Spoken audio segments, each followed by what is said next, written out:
Long ago, in a quiet village nestled in the heart of the savannah, surrounded by tall trees and the songs of birds, lived a young woman named Ngozi. Her eyes reflected the softness of her late mother, and her heart was pure like a stream untouched by time. But Ngozi's days were not peaceful. Her mother had died when she was just a child, and her father, once a gentleman, remarried. His new wife, Amora, wore a smile that fooled many, but behind her sweet words was a heart filled with bitterness. Ngozi grew under the shadow of this woman's schemes. One day, her father told her she must marry a man named Togo. Togo was a successful farmer, but Ngozi had seen what others refused to see. Cruelty lingered in his eyes. She did not love him, but her voice was too small to stand against her father and his new wife. Then, one evening, Amora served Ngozi a bowl of steaming yam porridge. It smelled rich, but carried a secret. After eating it, Ngozi felt dizzy. Her limbs grew heavy. Darkness took her. That night, Amora invited Togo, who entered and laid with her. When Ngozi woke the next morning, she was broken. She cried for days, clutching herself, her heart in pain. And soon, her body began to change. She was with child. But instead of comfort, Ngozi faced condemnation. Amora, thinking that Ngozi may want to terminate the pregnancy, influenced her husband, who falsely accused Ngozi of trying to end the pregnancy, something she never dared. He marched to the village elders and spoke lies.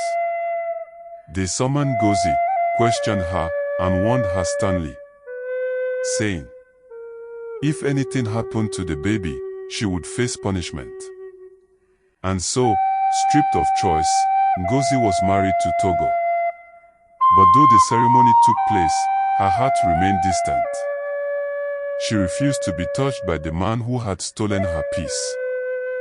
Though she suffered in silence, she held her ground. Then, one day, the village was shaken. News spread like wildfire. Togo had attacked another woman. This time, her screams reached the ears of others. A group of young men caught Togo and beat him. They left him lifeless. That same night, Amora screamed in her sleep. Her body froze. Her eyes stared blankly. Her voice was stolen by an invisible hand. She was struck by a force no one could explain. But before she died, she asked for Ngozi. The young woman came and knelt beside the woman who had hurt her most. And Amora, trembling and weak, asked for forgiveness. Tears streamed down Ngozi's face as she listened. She did not speak, but her heart released the pain. Days turned into months. And in her sorrow, Ngozi wandered into a small village church.